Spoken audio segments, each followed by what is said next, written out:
मी जर बोललो की फक्त 1,00,000 रुपये इन्व्हेस्ट करा, ते पैसे तुम्हाला आयुष्यभर संपणार नाहीत, तर हे शक्य आहे का?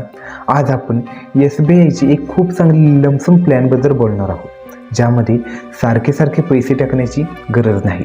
फक्त विचार करा, तुम्ही एकदाच या फंडमध्ये ₹1,00,000 गुंतवले आणि ते 5, 10 किंवा 30 वर्षासाठी होल्ड केले, तर ही रक्कम लाखो नाही तर कोटीमध्ये सुद्धा जाऊ शकते.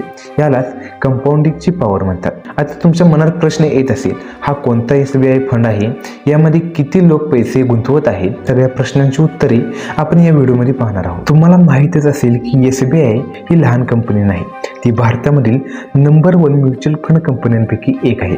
सध्या SBI म्युच्युअल फंड 12.5 लाख कोटी रुपयांपेक्षा जास्त पैसा मॅनेज करत आहे. म्हणजेच लाखो लोकांचा SBI वर विश्वास आहे. आज आपण ज्या फंडबद्दल बोलतोय त्याचं नाव आहे SBI multi asset allocation fund direct growth plan.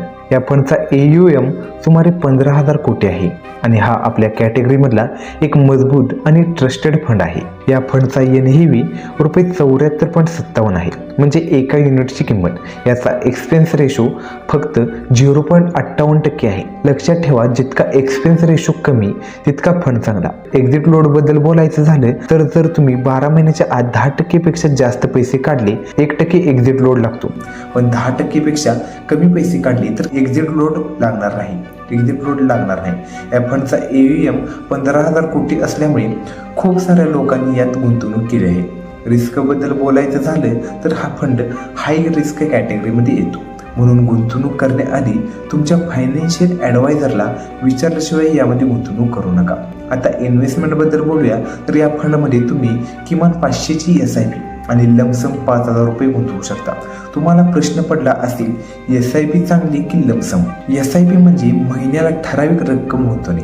याचा फायदा असा होतो की जेव्हा मार्केट खाली असते तेव्हा तुम्हाला NAV स्वस्तात भेटतो आणि लॉंग टर्ममध्ये रिटर्न मिळण्याची शक्यता असते. लमसम म्हणजे एकदाच पैसे गुंतवणे.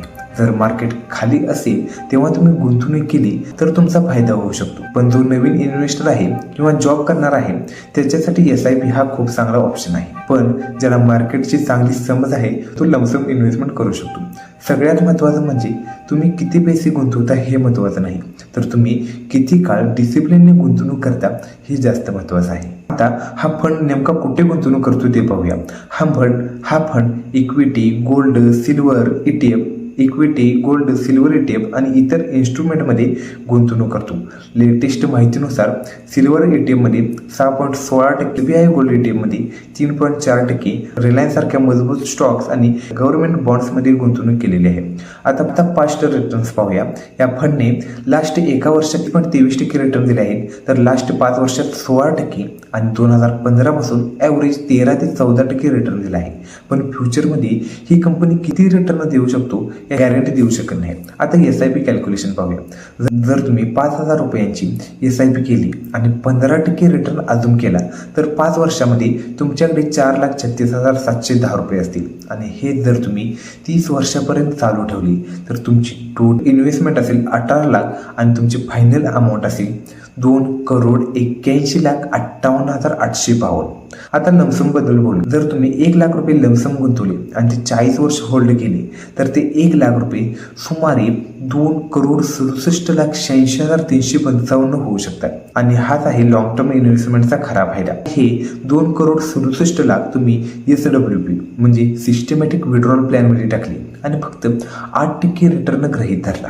जर तुम्ही त्यातून फक्त महिन्याला 1,00,000 रुपये असे पुढील 50 वर्षे काढत राहिला, तुम्ही एकूण 6 कोटी रुपये विड्रॉ केलेले असतील. आणि सगळ्यात धक्कादायक गोष्ट म्हणजे इतकं सगळं काढून सुद्धा तुमच्याकडे शेवटी 64,86,000 रुपये शिल्लक राहतील. म्हणजे काय, फक्त 1,00,000 रुपयांची गुंतवणूक, आयुष्यभर दर महिन्याला 1,00,000चा इन्कम आणि तरीही तुमचं भांडवल संपणार नाही. ते तुमच्या कुटुंबाला सुद्धा पुढे मिळत राहील. व्हिडिओ आवडला असेल तर व्हिडिओला लाईक आणि चॅनेलला सबस्क्राईब जरूर करा.